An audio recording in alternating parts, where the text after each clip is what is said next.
Hello and welcome to the Kuriaknits podcast. My name is Erin and I'm so glad you've joined me here today. It has been a while and I feel like so much has happened. I'm going to do a bit of an update about my trip to Cuba at the end. I will just say that it was a little bit dramatic. It was not quite what I expected and I am exhausted. I am so glad to be home, even if it is a snowy, cold disaster outside. Our flight got delayed and we had to get home, and because we're homeowners now, we had to clear off our sidewalk and it had turned to ice, and so we were outside at like 4 a.m. with shovels just like pounding at the ice. It was a rude awakening coming back home, but I am so glad. If the trip gave me one thing, it was such an appreciation for our home and where we live, and I'm just so happy to be here. I was able to get a lot of knitting done on the trip, so I have a lot to show because I have the week that I was staying at my parents', and then I have the week that I was in Cuba, and now I'm back and I feel like so much has changed and everything is like chaotic, and I just have so much to show you guys. But I hope you guys have all had the most amazing 2 weeks. I'll hopefully be getting back into the original filming schedule from now on out. I am drowning in work, but I am going to try my absolute best because this is one of the things that gives me the most joy, is putting out videos for you guys and chatting with you guys. So I definitely want to make it a priority in my life. So let's get into the knits. The first thing is what I'm wearing. It is my first FO. It is the Lakes Pullover by Ozetta, and I am obsessed with this sweater. I actually haven't blocked it yet, so what you're seeing is an unblocked version, and that is because I finished it just before I left and I was not organized enough to soak it and put it out so that it would be dry by the time I got back. And then I just got back yesterday and I didn't want to block it and then have it wet for the podcast. So I am wearing it unblocked, so if things look a little bit wonky, I feel like the shoulders could look a little better. This ribbing part could definitely look a little bit better. And in the cutaway, it will also be unblocked because I'm going to film that right after this, just to let you know. So I think that this ribbing is going to come out a little bit more and relax a little bit. And then you'll see in the cutaway, the bottom is cinched in a little bit more than I think it will end up once it's blocked out. But because it's stockinette, there's not a whole lot to like release, and I'm very thankful that in like worsted wool I have a pretty tidy gauge, so I don't feel like, for example, there's a bunch of short rows up here I don't really think I've rowed out, which is nice for me. And then these panels here are knit flat, and I feel like they look basically the same as the rest. But so the Lakes Pullover, I feel like everyone is knitting this, so you're probably familiar with it. This is a saddle shoulder construction, and I had said in a previous episode that I had never done a saddle shoulder, but that was an error on my part. I actually have. I did a saddle shoulder on my, looking right at it, it's over there, Snow Crocus by Midori Hirose. I just didn't know it was called a saddle shoulder when I had knit it, and so I didn't like connect the two. But that is also a saddle shoulder, and it's a construction that I quite like. I think I prefer this method of doing a saddle shoulder rather than the Snow Crocus method. I think that this is such a flattering shape, and I'm excited to make more saddle shoulders. Sophie Hemmings and Purl Girl just released a beautiful striped sweater that has another, like an even different construction of a saddle shoulder, and it looks lovely, and I would love to knit that as well. I don't have the yarn for that one, but yeah, it's definitely on my list of things that I think would be lovely to knit at some point in the future. But yeah, I can definitely see this being a firm favorite. I've already been shoving it on just because it's been out, and it's so comfy. It's such a nice basic. I think that honestly I just need more basics in my wardrobe. That does not really reflect in what I'm knitting. I guess a little bit, but yeah, I've been reaching for this one already, and I'm sure once it's blocked and off the needles, I will be reaching for it like crazy. This is knit in one of my favorite yarns, Woolstock Worsted, by Blue Sky Fibers. It is such a stunning yarn. I have it in a different color here. It comes in huge hanks like this that are 300 grams, I believe, 300. sorry, no, 150 grams, and it's 370 yards and 338 meters. So they're chonky, and I can get a sweater out of 3 of these. And so the sweater ends up coming to like $85 Canadian.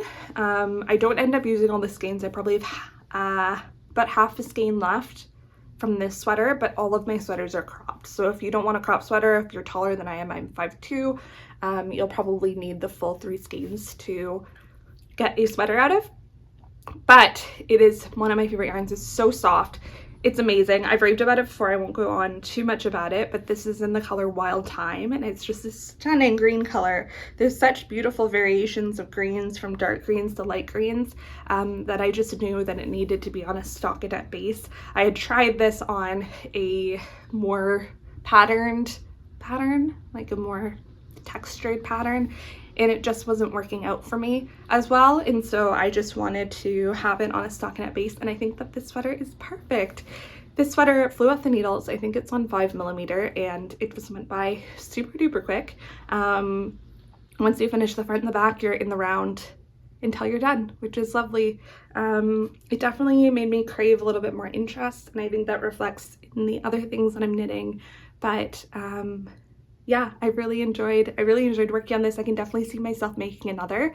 The only modification that I made is in the neckline. I ended up pulling so it's a double folded collar. This actually has no elastic in it, which is weird for me. I almost always put elastic in my double folded collars, and we'll see what it looks like when it blocks out, but right now it's sitting really nicely. And the only difference that I made is I grabbed the technique of double folded collars that is present in the sweater number 23 and the Moby sweater, and I used that for this sweater. This sweater I don't think has that technique in it, and I just pulled it because I really prefer it for my double folded collars, and I think that's one of the keys of those patterns, so I don't want to ruin it, and that's why I'm not being more specific, but it involves double knitting. That's all I'll say. But I have been just loving this sweater, and I would highly recommend giving it a go, or at least taking a look at it, because I think it is a beautiful construction. So one of my favorite things about going to Cuba is I got to pull out a ton of my summer knits and wear them again. And one of my favorite summer knits that I made at the tail end of summer last year was the Riento top. And around maybe September, October, Galt House of Yarn in Cambridge, Ontario had put their black Sandnes Garnlina or line on sale, and I picked up 4 balls of that yarn with the intention of making a second Riento top this upcoming summer. But going to Cuba, I figured that it would be a really good top. It's a very simple pattern. There's a little bit of lace paneling, but it's a 4-row repeat, and it's very easy to memorize. And I had done it before, and I figured I will bring that with me, and I finished it while I was there. So it looks like this. It's in black, so I don't know how much kind of detail you'll be able to get on it. I'm holding it backwards, but ta-da! So it has this lace paneling here, and the rest of it is just in moss or double moss stitch, and it is beautiful. So I used almost all 4, like the full 4th ball of Sandnes Garnlina on this, and it took me 5 straight days of knitting to be able to complete this. So this is basically all that I was working on, and I was knitting quite a bit. Most of this was done on the beach, which is lovely, or in the airport. And I did the exact same thing as I did before, is that I crocheted all of the edges shut. This is very heavily modified. So if you look at the Riento tee from Sari Nordlund, I don't know if I specified the pattern. This is the Riento tee by Sari Nordlund. It has puff sleeves. It has a proper like ribbed neckline and ribbed armholes, and I really like the look of it, but it's definitely not for me. But I had seen that she provided instructions for modification to turn it into a t-shirt. Or sorry, not a t-shirt, a tank top, where you don't use the puff sleeves and you just finish off the edges with ribbing. And I had intended with my first one to do that, and I had done the ribbing, and I didn't like how much it shrunk the neckline into a very close-fitting crew neck. So I wanted it to be much more loose-fitting, and I ended up crocheting all of the edges shut, which is what resulted in this tank, which is a tank that I absolutely adore. I think I'm going to get a lot of use out of this. I get a ton of use out of my lighter colored Riento tank, and I can see myself making even more. For whatever reason, this neckline got crocheted a little bit tighter than my original one, and I definitely prefer the original for that reason. I might pull it out, but I honestly haven't worn it enough to see if it actually bothers me. And I will say with this version also, the armholes ended up a little bit bigger, which doesn't bother me in the slightest. But I just thought I'd note those differences, that even if you're knitting the same pattern with the same yarn, I probably was knitting a little bit looser overall because I was on vacation in a very warm environment. And yeah, it just resulted in a very slightly different top. And yeah, I'm very excited about this. I wore this briefly on the beach when I first finished it for a bit of a photo shoot to make sure it got on Instagram. And then when I got home, I just threw this in the washing machine and I hung it to dry, and it's already dry. I did that last night. So this dries super duper fast, which is honestly impressive. Everything else is still on the line to dry, and this, I pulled it. I figured it would be wet for the podcast, and I wasn't too concerned about that. But because it's not wool, it's like a cotton linen viscose. Is it viscose? Some other like more like something to keep it more together fiber. And yeah, it's completely dry. I'm so impressed.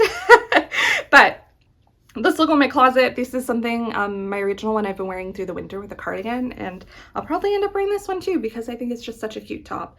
I've basically exhausted all of the neutral colors of Lena or line for these tops, so maybe the next one I do, I'll kind of, I don't know, make a foray into some of the colors.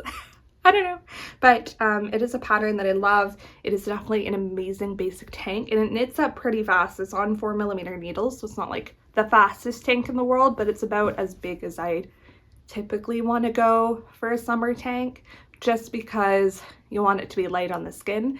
And I find that this with this one, because of the lace work and it's a little bit more airy, I actually find that it's really, really nice to wear in the summer and on the hottest of days because it still keeps you cool. So I would highly recommend this pattern, taking a look at it either for the original or for a modified version. I think both are beautiful, and yeah, I'm excited to possibly make more in the future. We have 2 successful knits, guys, which is, I mean, I won't say it's abnormal for me.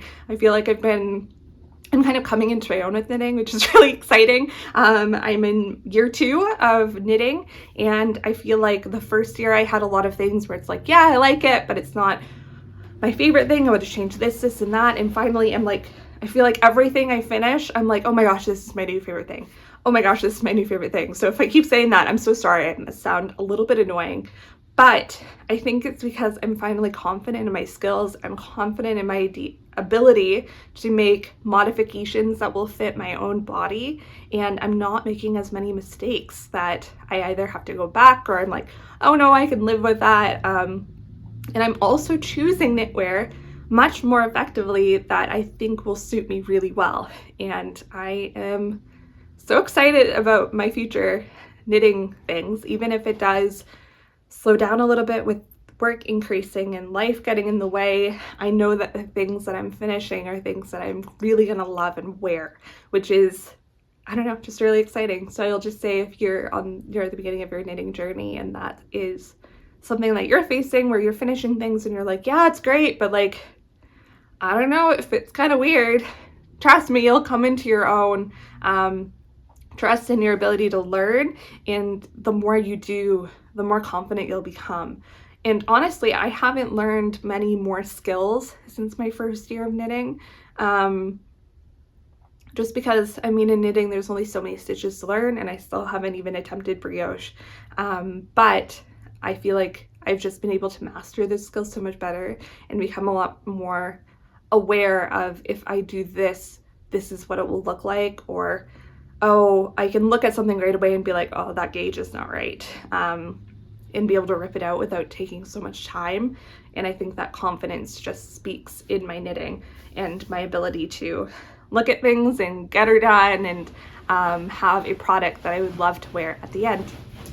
So that's it for my finished objects. I am going to jump into whips, and let's start with the other project that I brought with me to Cuba. So I am now on 3 test knits. I know, I think I said at some point, oh, I'm gonna take a break from test knits, but then 3 lovely ones just fell in my lap.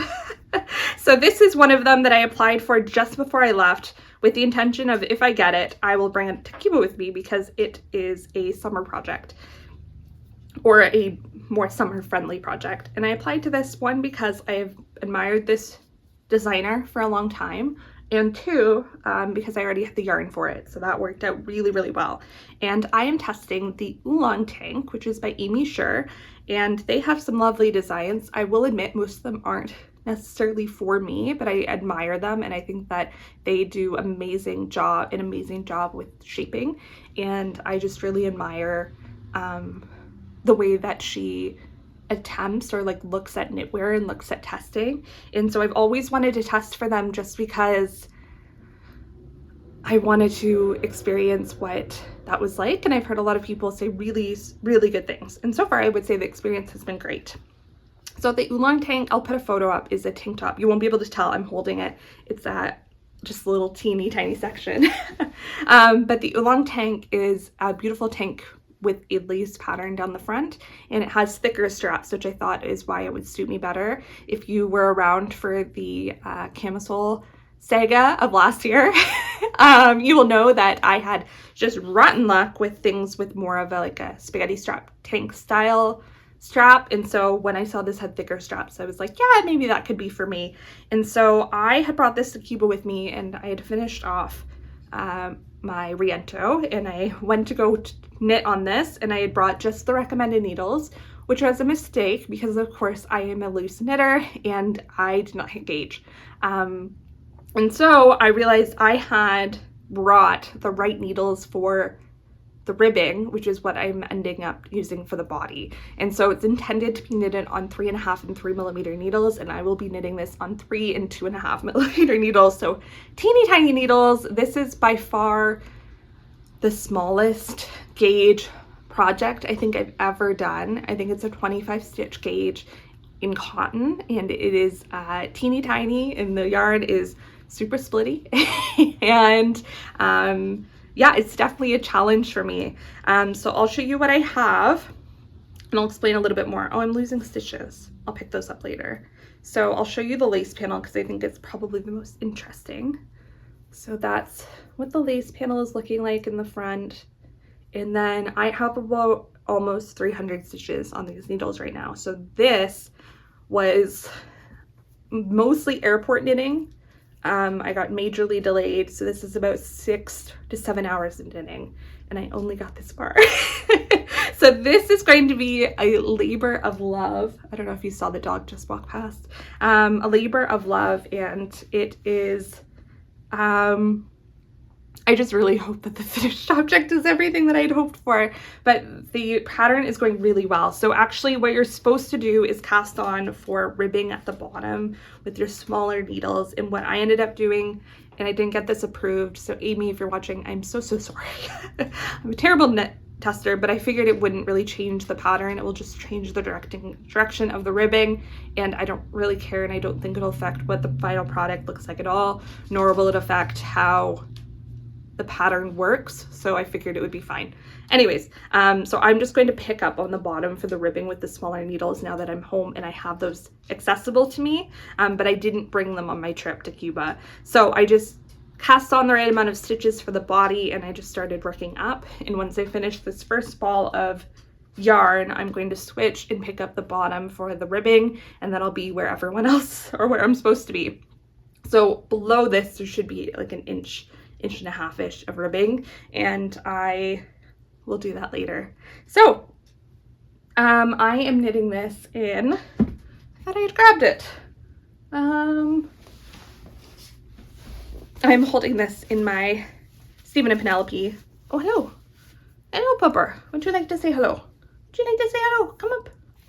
What'd you think? No, you're gonna walk away? Oh, he's sitting right beside me. Let me see if I can. Oh. Hello, Pupper. Yeah. Say hello.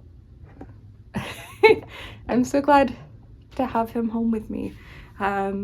He was staying with my parents while we were gone, and he had a great time, apparently. Sorry, just adjusting the camera back. He had a great time apparently, but he's been a little clingy since he's been back home. Understandably so. I missed him so much. But yes, this is in my Stephen Penelope bag, which looks like this, which got a darn hole in it like within a day of receiving it. So I don't necessarily recommend purchasing this, but it was good for this purpose. And I am using the Crea Deluxe Organic Cotton. And I had picked this up in London at Loop, and it is in this beautiful green color. And I have 6 balls of this, and it is intended, I believe this pattern was written for a linen quill, which, yeah, Aimee had warned that because a lot of us are using cotton and linen, that one of the problems we may face is not having enough stretch. Because of course linen quill has a decent amount of wool content in it, which gives a lot more stretch than cotton would. So I think I'm going to be fine looking at this. I think that this is going to fit my body just fine, but I am conscious of that while knitting it. I will say that this cotton feels amazing knit up at such a tight gauge like this. And I'm just really enjoying using it so far. I will say that it is somewhat splitty. So I just need to be careful. I don't think it would be splitty if I was knitting it in larger needles, but because these ends are quite sharp, I'm using chow goose here.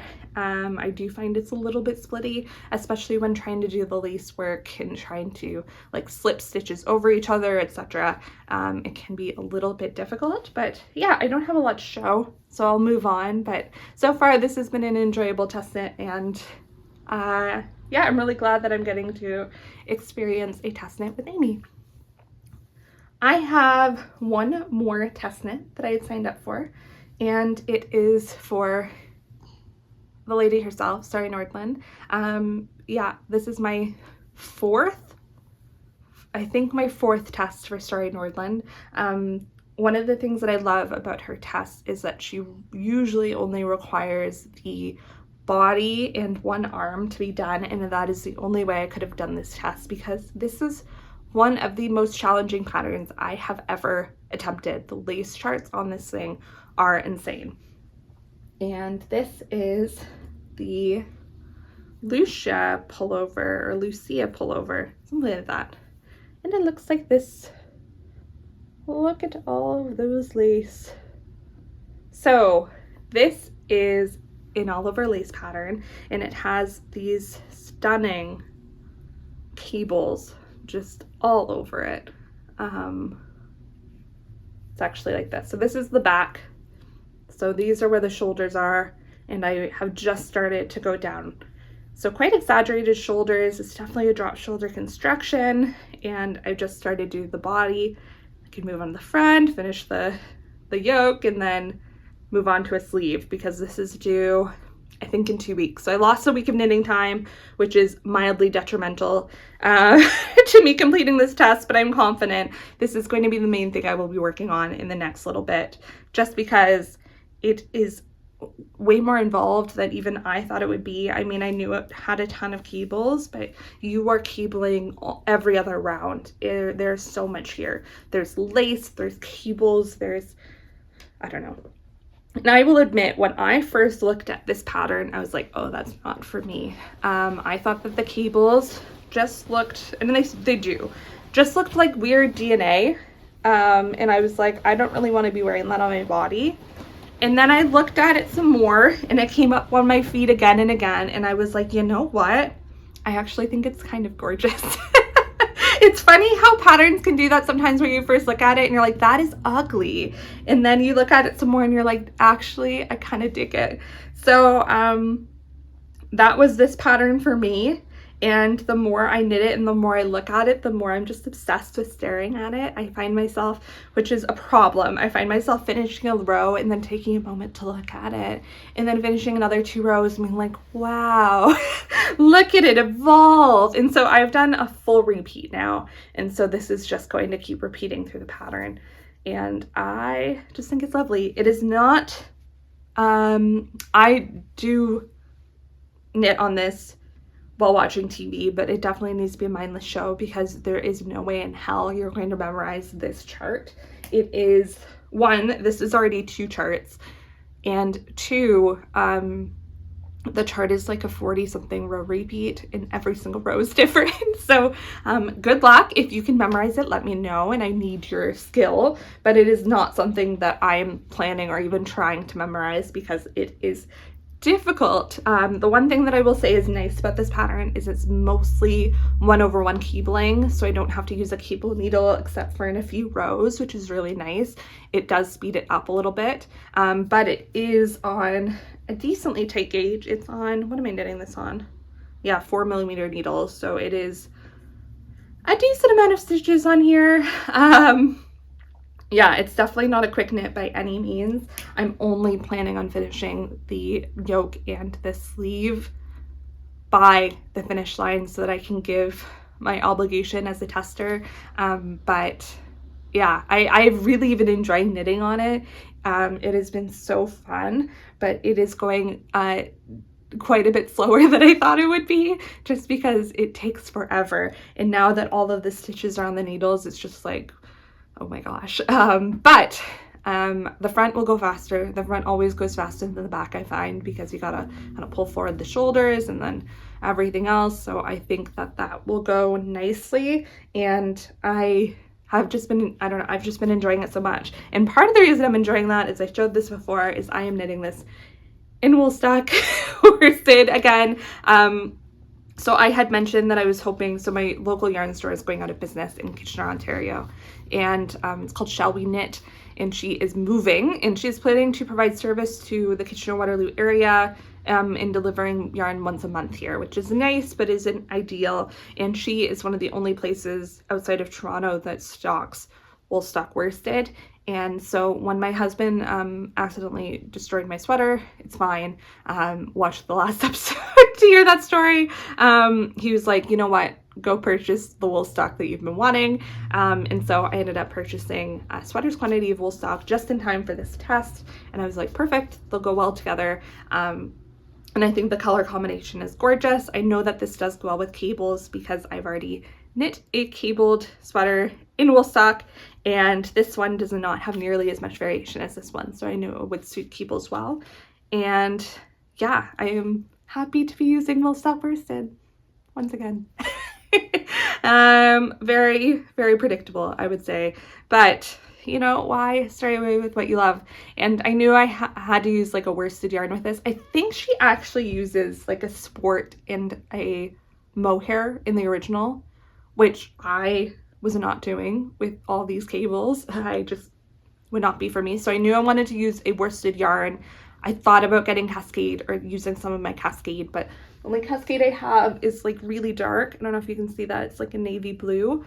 And the only other worsted I have back here is either variegated or it's like Ontario really thick rustic yarn, which wasn't necessarily what I was looking for this particular knit. I know it looks like I have a ton of yarn back here, but a lot of it is like thrifted Ontario thick, like needs to be like a jacket or a cardigan, and some of it I'm just like, there's a mirror behind you, so I'm trying to look at my yarn stash without turning around.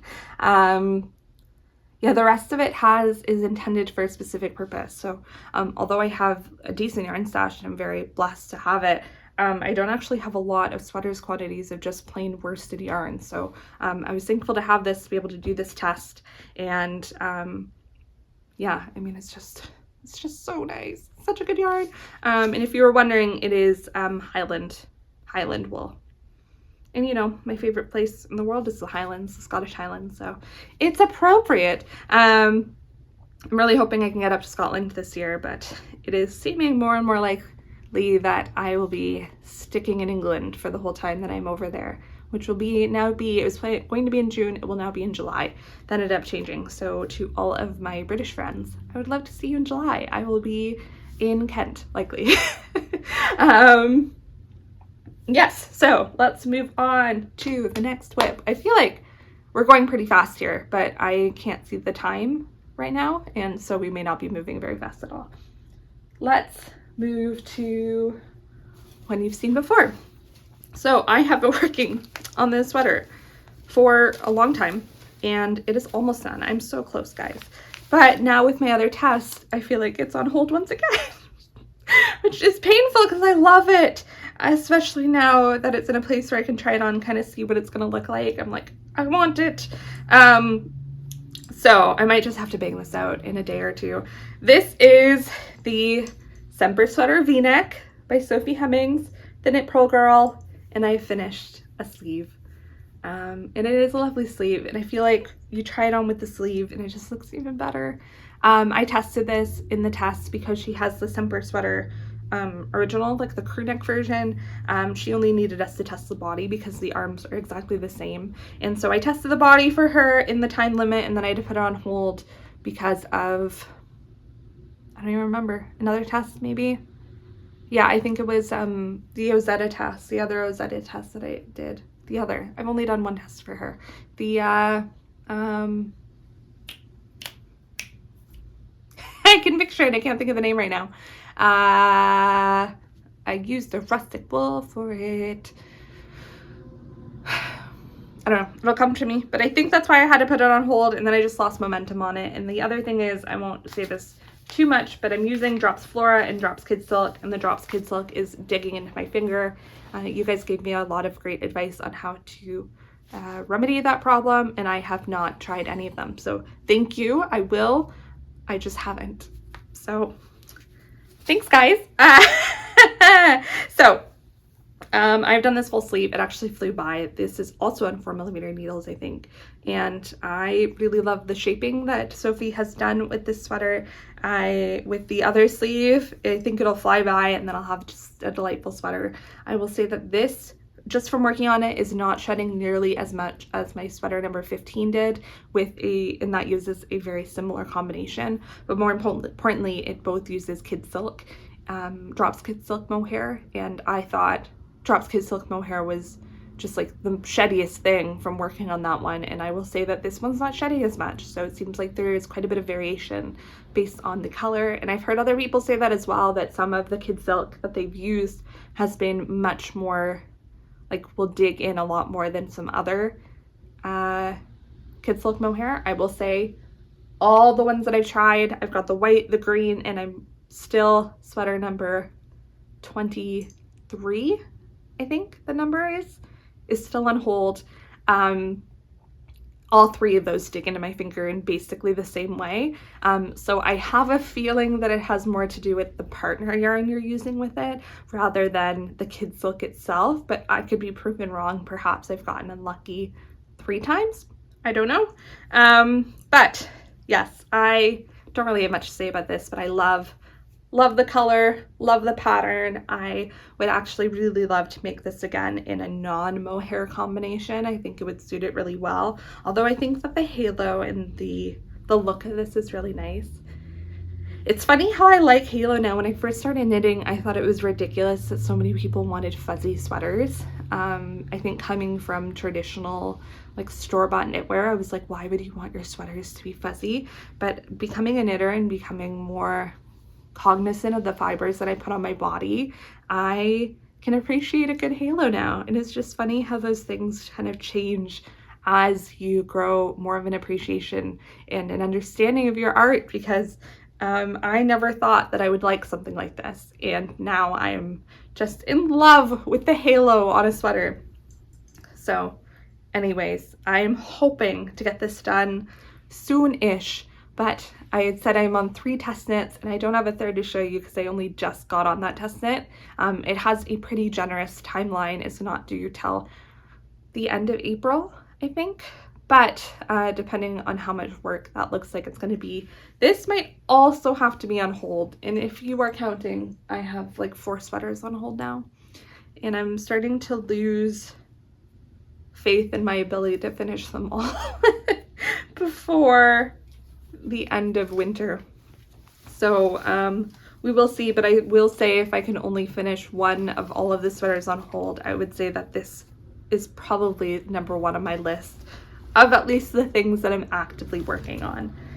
So I've got one more, and it is highly anticipated, at least by me, and it is the GUERNSEY GENSER by Sandnes.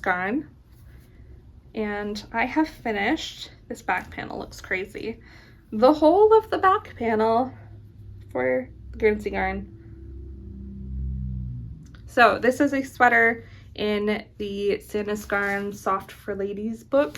I don't have it with me, but it is a pattern book that I had been trying to get my hands on for nearly a year, and then it came in stock in my local yarn store and I picked it up right away. I think was the first to order it. Ran to get it the next day and I was able to cast this on. So the Guernsey GENSER is a really interesting construction. It's a really exaggerated drop shoulder, but the back panel is basically just a giant rectangle, which I was not expecting. It's definitely a very oversized fit, I think, as you can see by like how big this is looking. And I'm pretty sure I am knitting the second size. The recommended for me would have been, I think, the size large, but looking at the huge amount of positive ease that this sweater recommends, I decided to size down for myself just because I don't need that much positive ease in my sweaters, nor do I want it. So yeah, it starts off with a lovely seed stitch and then just some like garter bump rows and then a really cool cable motif. And that's as far as I've gotten. So I'm happy to have the back panel done. This too is going on hold for a little bit, even though I love it and I'm so excited to keep knitting on it. I am loving this yarn and I'm so sad that I really have no way of getting more. This was a thrift find. I found 10 balls of this for $20 on Marketplace. And this is a old yarn from Eaton's. Eaton's was a department store in Canada that closed, I think, in the late 80s. It is the name where the Eaton Center comes from in Toronto, if you're curious. So this is the Lady Fair Superwashable Knitting Worsted Coordinates, and it is a superwash worsted weight yarn. And it is actually amazing to work with. It is surprisingly springy. It is like stretchy, but I will say, I don't know if I had mentioned this before, I don't know if the superwash process has changed in the last 40 or so years, but this does not feel the same as superwash yarns today. I will say it doesn't feel like non-superwash, but it definitely doesn't have the plasticky feeling of superwash today. It just kind of feels like a maybe like a acrylic wool blend, I would say, is probably the closest to what this feels like, despite this being 100% wool. So I actually prefer whatever this kind of superwashing is to today's superwash, because I find this really kind of fun to work with. It's just like easy and it creates just stunning definition. So I'm so happy to have gotten my hands on it. I actually did a nice search on like eBay and things to see if I could get my hands on any more of this yarn, and I really can't find anyone selling it. So yeah, I'll just be keeping an eye out on the secondhand market, and if I can pick up any more of this, I absolutely will, because I think it's fantastic to knit with. And yeah, I've just been really enjoying this. I think I'll really cherish this sweater once it's completed, but it is quite a lot of knitting just because of how oversized it is. This has already used, I think, two skeins of that, so I have a feeling this will be a decently cropped sweater on me, just because I don't know that I have the yarn, and I definitely can't buy more to make it too oversized. And I'm just a little bit concerned about my yarn consumption on this one. So that is definitely something I'm going to be keeping in mind. But yeah, another really enjoyable knit. I had done this while staying at my parents' house and watching Netflix. So that was lovely. Anyways, that is all I have to show you. I feel like that flew by, but maybe that is just my thoughts. For acquisitions, I had shown you the wool stock that I had gotten, and I actually grabbed one more yarn with it because it was on a crazy sale. So this yarn is, I don't know if it's being discontinued, but this is Cascade 220 Sport, which is a yarn that I haven't tried. But I love Cascade 220, and these were $3 a piece. So these skeins come with, they're 50 gram skeins. They come with 150 meters of Peruvian Highland wool, and I of course grabbed the most mashed up one that I could. I ended up getting 6 of these with the intention of making another Pippin sweater, and I just really love this sunny green color. I thought it would be really nice for spring. So she had only a few colors in this. I don't know if she was getting rid of them or if they have been discontinued, but they're regular $9 a piece, and I got them for $3 each. So I figured can't go wrong with that. So I will have these in stash until I find a good use for them. But I think right now my plan is to make a Pippin sweater. And look at the color. It's so pretty. So yeah, that's all the yarn acquisitions I have. Oh no, that's not true. That's not true. I found 4 of these while thrifting. I completely forgot about it. So I went to the thrift store in Stratford, Ontario, while I was staying at my parents' house. They don't live in Stratford, but they're kind of out that way. And I picked up this mohair that I found at the thrift store. It's stunning. I only found four balls of it, which is kind of a weird amount. So maybe enough for a vest. I don't know. But this is Elite La Grande mohair. It is 74% mohair, 13% wool, and 13% nylon, and it's made in Massachusetts. Yeah, I don't really have much more information. The thing looks like that. It looks like this. I don't, I've never heard of this brand. I don't really have a plan for this mohair. I picked this up for $3. 4 balls for $3. And it actually came with other yarns, which were acrylic, which were all in a bag, and I redonated the rest of it because I knew I wouldn't use it. That's a tip. If you are, by the way, I have my thrifting video. I have it all like planned out. I just need to film it. But that's one tip, is if you see a yarn that you like and you're willing to spend the price of the bag for that one yarn, but you don't want to be responsible for the other yarns in that bag, just redonate it on the spot and they will almost always just take it back. I've done that a couple of times. I did it with these. And yeah, I just, what is that? Please tell me it's not a bug. No. It's just a bit of plant matter. But yeah, super happy to find those. I had almost completely forgotten about those things.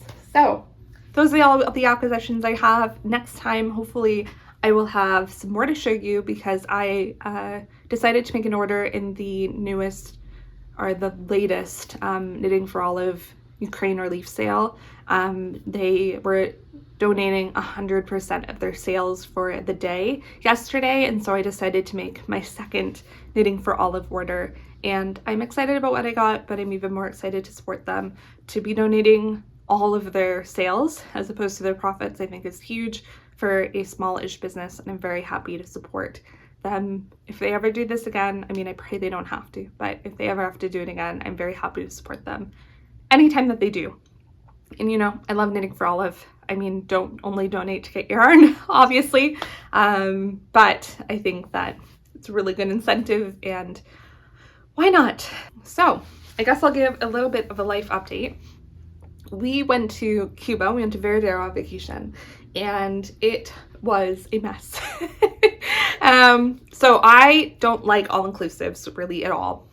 We were going for the benefit of my husband, who much prefers a beach relaxation vacation, and I am much more of an adventure vacation type of person. I want to see things, I want to do things, so that's why I love going to Europe so much, is you're just constantly looking at beautiful things, and of course there's other places that I would love to explore, but I mean, Europe is the place that I've explored the most and spent the most time in outside of my own home and America, which doesn't, I don't know, you can explore in America, obviously. I haven't been to that many of the national parks, which are beautiful. I'm digging myself into a hole here. Anyways, we went to Cuba. We hadn't really planned to do any excursions, so we stayed on the resort the whole time. And I will say that Cuba, compared to the last time I'd been, last time I went was in 2014, they are in a much worse off position. I ended up speaking to a lot of the locals there. Basically, the situation is they used to have 2 different currencies, and now they only have 1. And the currency that they got rid of was the convertible peso, I believe. And the convertible peso is what foreigners often used, and was also what was given in tips to a lot of the resort staff. So a huge amount of the Cuban population is employed in tourism. That's where they make a lot of their money. And especially in Veradero, it's like resort after resort after resort after resort. And yeah, and you could see that in a lot of the resorts, and especially our resort, things have gone downhill. I just think that they don't have the financial resources to be able to sustain the same level of quality as they used to.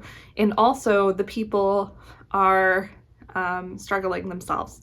And so it's just really difficult to see. It's difficult to experience.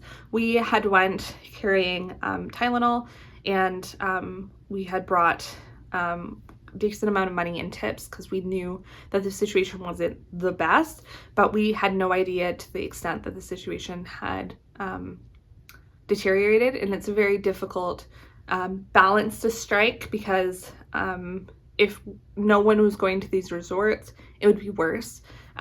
Those people, although Cuba claims full employment because it is still communist, those people wouldn't have jobs and would be forced to work in less ideal situations. But at the same time, because of the tourism industry, it's a drain on their resources.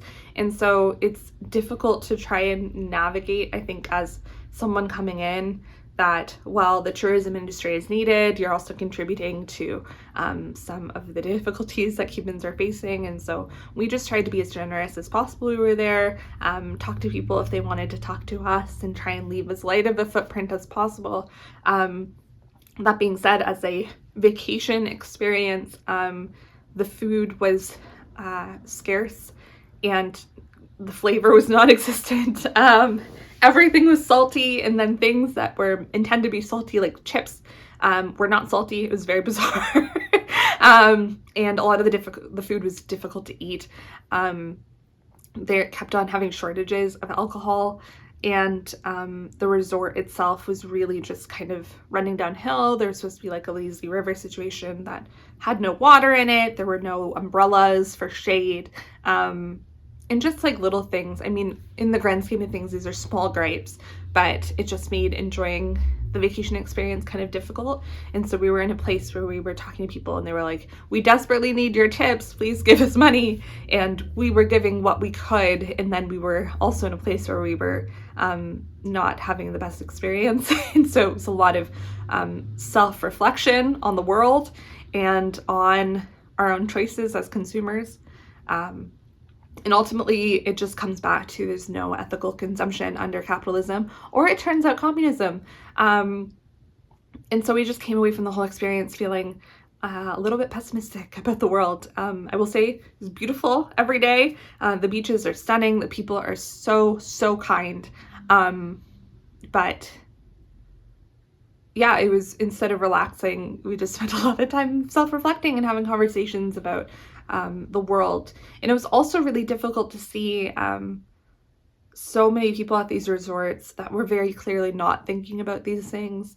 We're being quite rude to people. We're very demanding. We're seeing the circumstances of the resort and seeing it as a slight on them. And well, it can be very easy to think, oh, I've spent so much money on this vacation and I'm not getting my money's worth. I think it was more of a reflection of the situation that's going on there. And I mean, there is definitely fault in the resort for some of the things that had happened, especially because it's owned by Sunwing. There was a specific resort that we were at, and Sunwing is a disaster of a corporation. They've screwed us over on this trip more times than I can count, because of the weather mostly, but also due to incompetence. Our flight was delayed like 8 hours, and they sent the bus to come get us, and they dropped us off at the Veradero airport, and we were so early that the airport itself would not let us in, and they forced us to wait outside on like a gravel tarmac where the sun was just like beating down. It was a disaster. As someone who burns easily, I was like huddled under my backpack trying not to burn my skin because I didn't put sunscreen on because I thought we were going to the airport, and my sunscreen was in my checked baggage because it's large. And it was a disaster. And then Veradero Airport, another reflection of just the state of the country, had no food in it. The whole of the airport had no food. So we were delayed by 8 hours and we had nothing to eat, which was frustrating. There was alcohol you could buy. It was crazy. You could buy alcohol and you could not buy food. I looked everywhere. You could basically only buy chocolate bars in duty free, which was so frustrating because I was like, I am going to eat a brick. Yeah, it was not the best experience. It was definitely, excuse me, an experience of self-reflection and learning. And I don't know where I stand on it. I feel like I have the benefit and the curse of a lot of education, and I know that it's not as simple as not showing up to these resorts. People need to keep on going, because we have put them into a situation where they are now reliant on the tourism industry, and if we were to just pull out of that, it would be even worse. So if you're going to Cuba, I would just say be cognizant. I would say bring foreign currency. One of the consequences of one of the currencies being devalued, being yanked out, is that there is now a huge market for foreign currency. And so the locals need foreign currency to be able to buy basic items like bread, or food in general. And so they really value foreign currency. We were tipping in $5 bills the entire time, but a lot of people had brought American currency, which, despite Americans not being able to go to Cuba, American currency is really welcome. And if you are not wanting to tip in $5 bills, you want us to tip in smaller currencies, getting American ones is a really good way to go. They're really appreciative. They cannot use coins at all. Coins don't help them, don't do anything for them. There were a few instances where we actually exchanged with the locals. They asked, like, they would come up to us and be like, hey, I have $5 in coins. Can you give me a $5 bill? And we were always happy to do that, because the visitors to the resort were tipping in coins. Don't bring coins. They cannot use them. They will even accept euros, they will accept pounds, but I think the most circulated currencies is number one, American dollars, which seems counterintuitive, but is, and Canadian dollars. So I would definitely bring as much cash as you possibly can. I would even encourage you that instead of booking an excursion, because a lot of that money goes directly to the resort or to the government, consider staying on the resort and just using the money that you would have spent on an excursion in tipping, because the people are really appreciative of that. And I asked multiple people, hey, do you keep your tips? And they all said yes.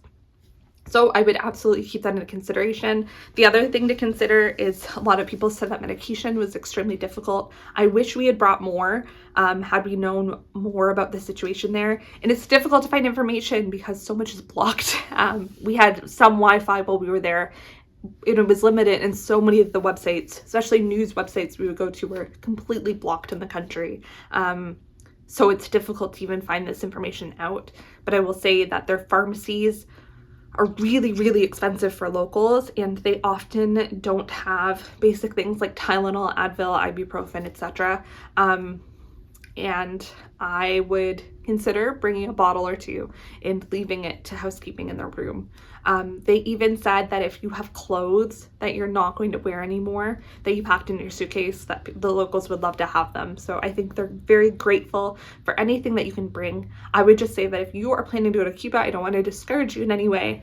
I would say, like, I don't think it's a bad thing to go personally, but I would just be willing to bring a lot of tips and to be cognizant of the fact that the locals there are doing their best and to try and be as generous as possible with those people, because they're so kind and so they genuinely really want you to have a good time. They just also really want to feed their families. So it's just like, it's such, anyways, that's all I have to say about that. Otherwise, now that I'm back, I have mountains and mountains of work, and so it might be another 2 weeks before another video, just because I've kind of dug myself a hole here where I have just a ton of stuff to catch myself up on. I thought going away during reading week would allow me to not have as much to get caught up on, but it turns out it's been exactly the opposite, just because my rhythms being in a PhD program don't necessarily align with the undergrad rhythms, and it actually hasn't really mattered at all when I went. So yeah, no downtime for me going forward, unfortunately. But I would love to know what you guys are knitting. I hope you are all having a fantastic week, and yeah, I would just say take a moment this week to consider those in conflict or in strife. The world can be a very difficult place, and for those of us in privilege, I would say it's important for us to take time to reflect on what we have and what we've worked for and how we can share that success with those that haven't experienced it. And it's definitely something that I'm going to continue reflecting on more in the future. So I'm grateful for every single one of you. If you have not subscribed, I would love it if you did. I would love to grow our little community on here, and just thank you so much for watching. I really, really appreciate each and every one of you. I hope you have an amazing week ahead, and I'll see you next time. Bye!